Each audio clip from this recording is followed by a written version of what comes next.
Bonjour à tous et à toutes. Dans cette capsule vidéo, on va s'intéresser au mouvement circulaire. On va voir que pour étudier les mouvements circulaires, il y a un repère très particulier qui sera approprié. C'est le repère de Freinet. Donc, euh, dans un premier temps, dans une première partie, on va définir le repère de Freinet et évoquer ses particularités. On va commencer par dessiner la trajectoire circulaire suivie par un objet. Voici un objet qui a une trajectoire circulaire de centre O. Alors, dans un premier temps, on va choisir un mouvement circulaire quelconque, donc pas forcément un cas particulier, hein, du type mouvement circulaire à vitesse constante. On prend dans un premier temps vraiment le cas le plus général. Donc ça peut être un mouvement circulaire accéléré, un mouvement circulaire ralenti ou bien un mouvement circulaire uniforme. Avant de définir à proprement parler le repère de Freinet, on va commencer par faire quelques petits rappels sur le repère qu'on avait utilisé jusqu'à présent pour étudier les mouvements d'objets. Alors le repère en question qu'on avait utilisé jusqu'à présent, c'est ce qu'on appelle le repère cartésien. Le repère cartésien qui a été défini par une origine O et puis par deux vecteurs unitaires. Premier vecteur unitaire noté I qui était porté par l'axe des abscisses. Et puis il y avait un deuxième vecteur unitaire noté J qui était porté par l'axe des ordonnées. On avait vu qu'il était possible de décomposer un vecteur dans ce repère cartésien. Donc je vais noter ici le repère cartésien. Et ce qui avait été une caractéristique du vecteur cartésien, en fait, c'était que une fois qu'on avait défini un repère cartésien, eh bien, celui-ci était fixe. Il y avait une origine O qui était fixe. C'était plutôt l'objet qui était en mouvement par rapport à ce repère cartésien. Et on avait appris à décomposer les vecteurs dans ce repère cartésien. Alors on va prendre un exemple de vecteur et on va le décomposer dans ce repère cartésien. Alors on va prendre l'exemple du vecteur vitesse. On sait très bien que le vecteur vitesse est toujours tangent à une trajectoire et la tangente à un cercle. Eh bien, il faut savoir que c'est très facile à dessiner. En fait, pour dessiner la tangente à un cercle, il faut dans un premier temps dessiner un rayon du cercle, passant par le point pour lequel on veut dessiner la tangente. Et puis, la tangente au cercle est justement la droite perpendiculaire. C'est la droite qui est perpendiculaire au rayon du cercle. Donc, je vais dessiner un vecteur vitesse. Donc, je vais dessiner un vecteur vitesse. Et puis, nous allons décomposer ce vecteur vitesse. Nous allons le décomposer dans le repère cartésien. Donc, voici un vecteur vitesse qui est dessiné. Et puis, on avait appris à décomposer un vecteur hein, dans un repère cartésien. Il y avait une composante selon l'axe des ordonnées. Il y avait une composante selon l'axe des ordonnées, hein, l'axe OY, défini par le vecteur unitaire J, que je vais dessiner. Donc, la composante est parallèle justement à l'axe des ordonnées. Cette composante, on l'avait notée, par exemple pour le vecteur vitesse, cette composante, on l'avait notée VY de t. Et puis, il va y avoir une composante selon l'axe des abscisses hein, qui contient justement le vecteur unitaire I. Cette composante, pour le vecteur vitesse, par exemple, on l'avait noté la composante Vx de t. Donc, on l'avait noté Vx de t, je le note ici. Et puis, on avait appris justement à rassembler toutes ces informations de coordonnées sous forme de colonnes. Je note ici. On avait rassemblé ici selon l'axe des abscisses, on avait la coordonnée Vx de t. Et puis je note en deuxième partie de colonne la composante selon l'axe des ordonnées, donc la composante Vy de t.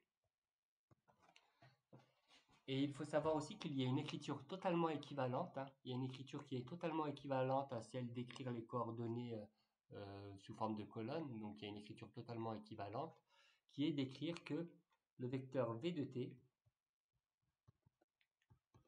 va se décomposer selon l'axe des abscisses qui contient le vecteur unitaire i, et puis selon l'axe des ordonnées qui contient le vecteur unitaire j.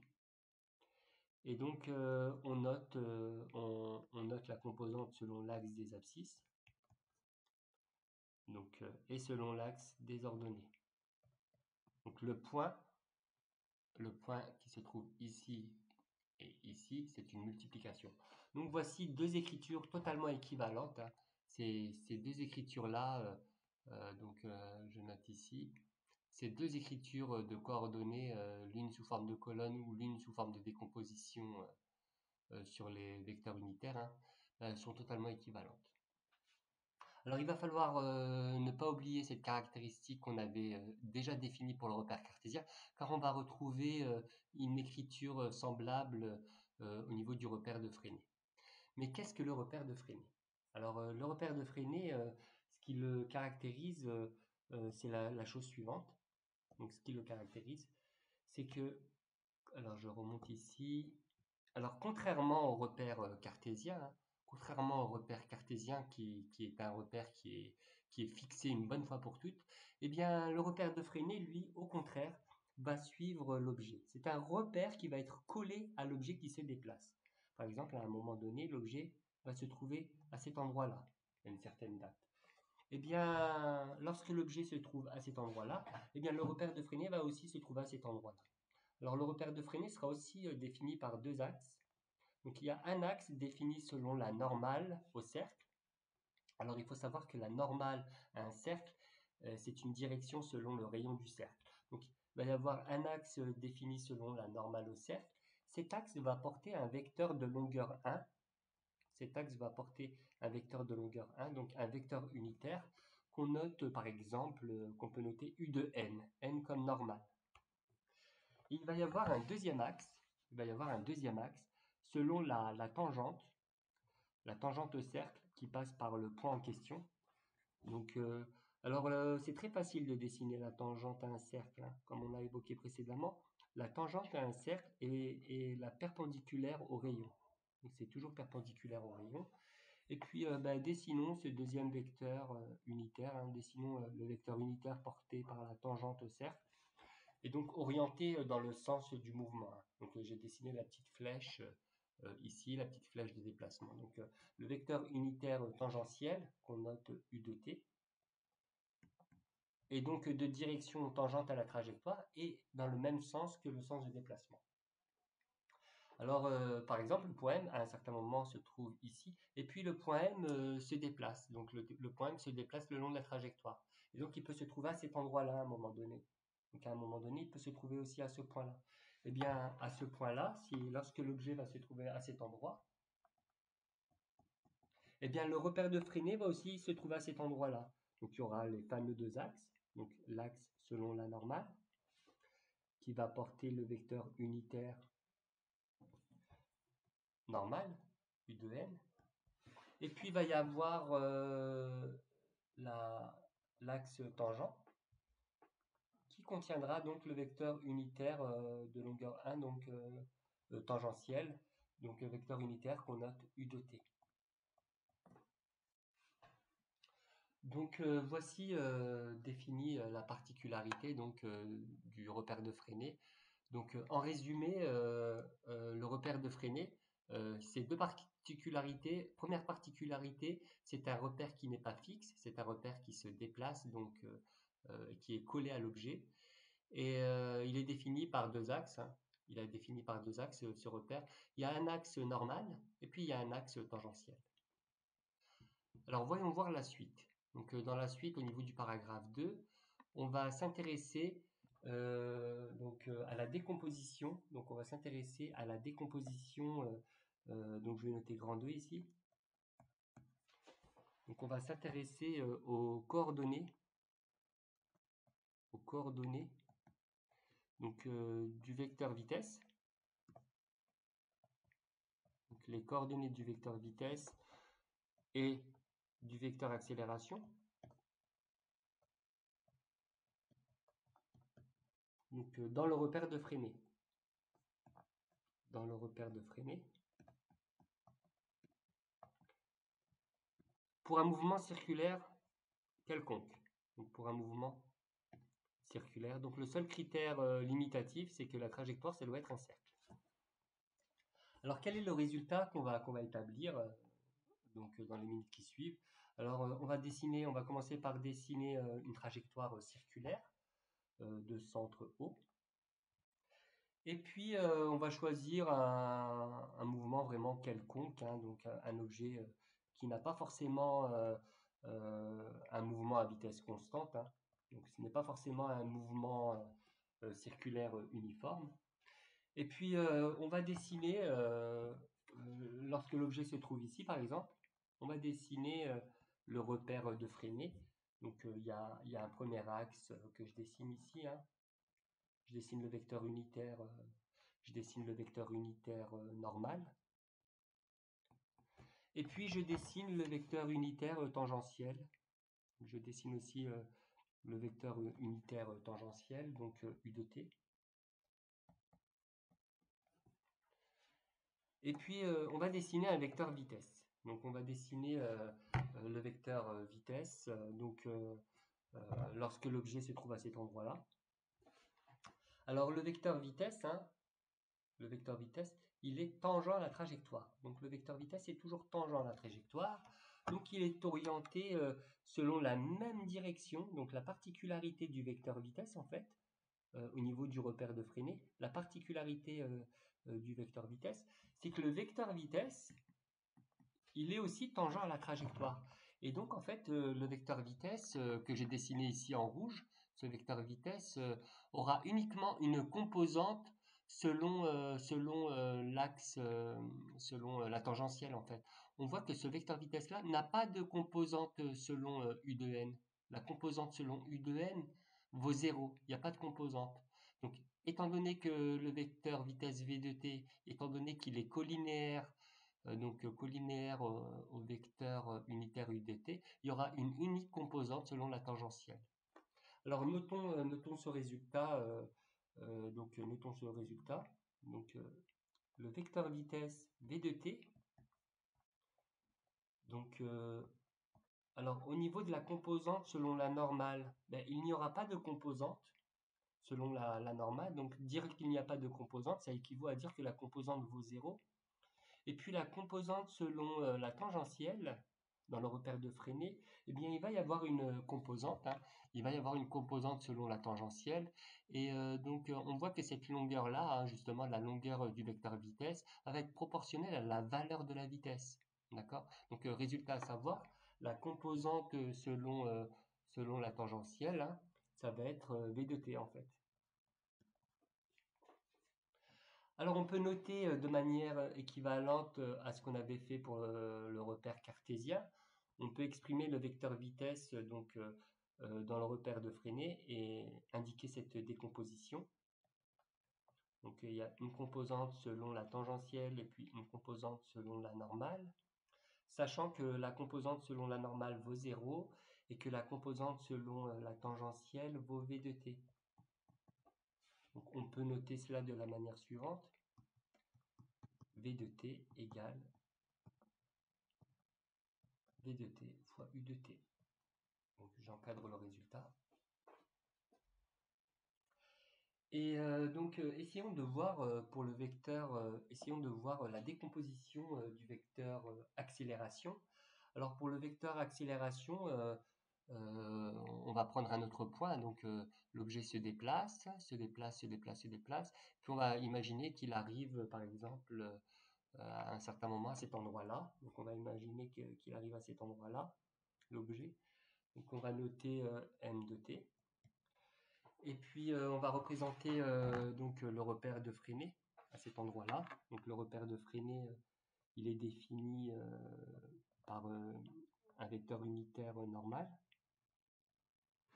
donc U de n. Et puis par un vecteur unitaire tangentiel. Alors, je vais le dessiner ici, il y a une petite erreur, je vais retirer ça.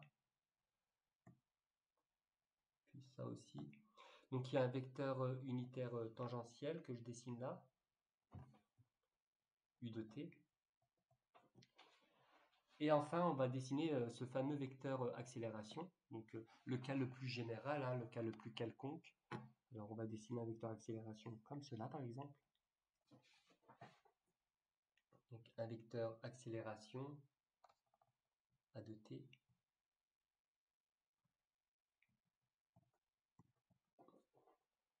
Et donc on va décomposer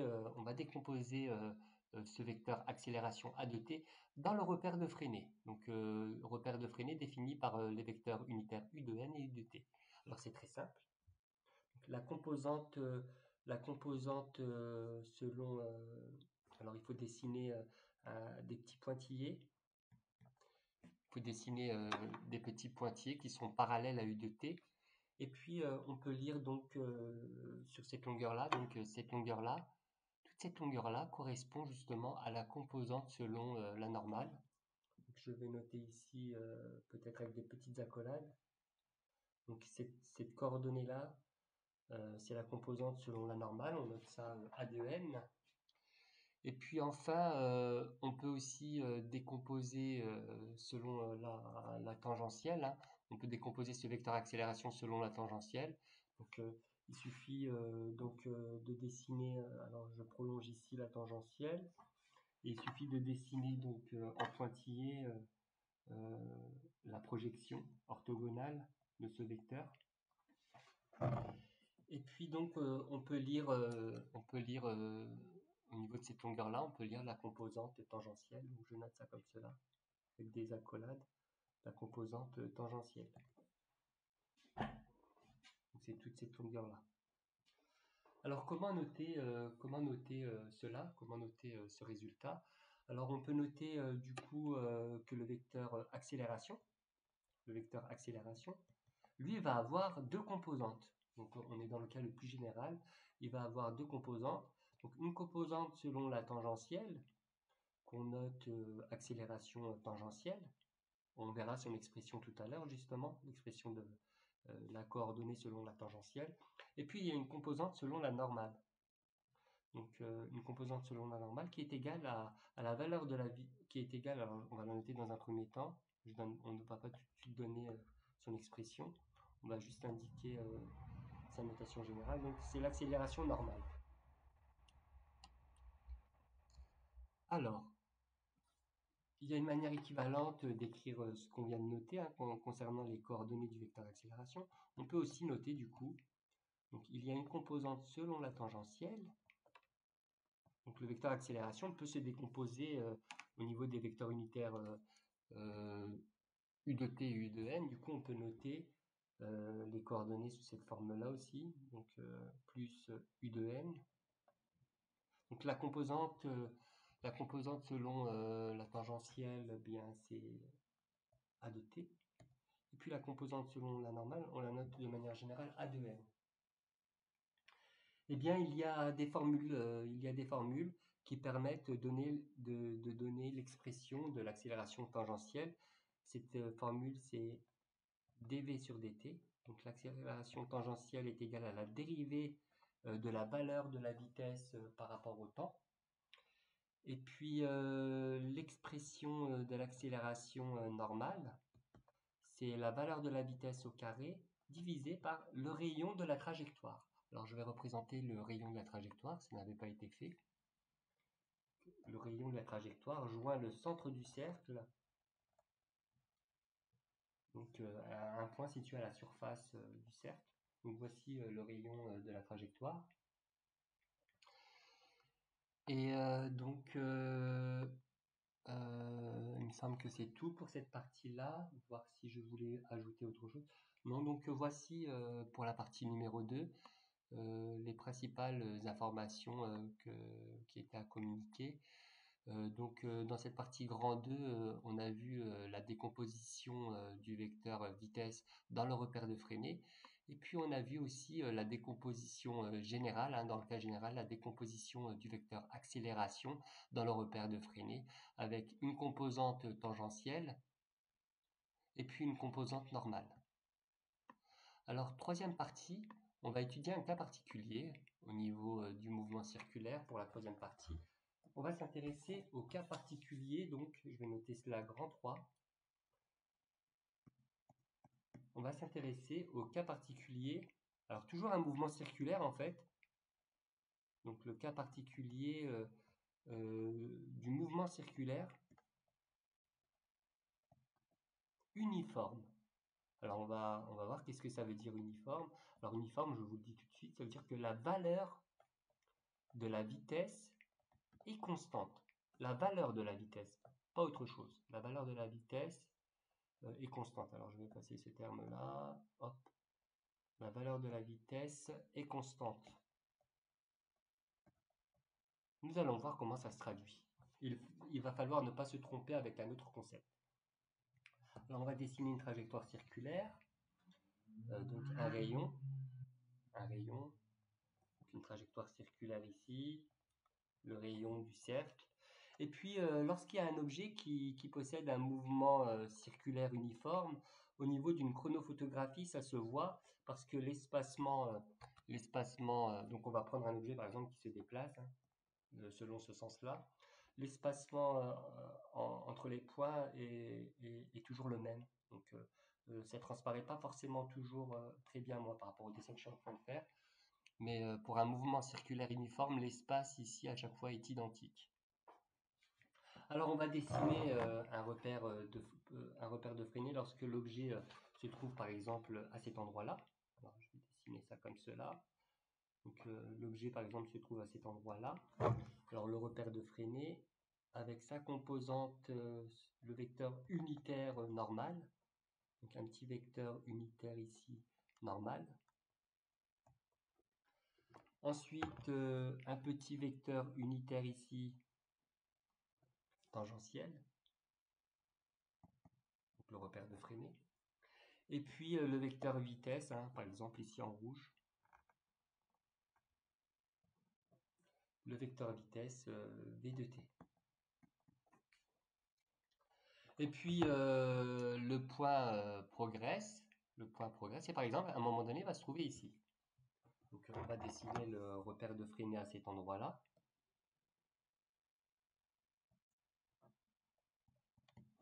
Donc on va dessiner le repère de freinée à cet endroit-là. Donc le vecteur unitaire, alors vous commencez à avoir l'habitude désormais, ça fait plusieurs fois qu'on définit le repère de freinée. Donc m de t ici. Et puis ici le vecteur unitaire tangentiel. Vecteur unitaire tangentiel qu'on va noter u de t. Et puis le vecteur vitesse qu'on va représenter.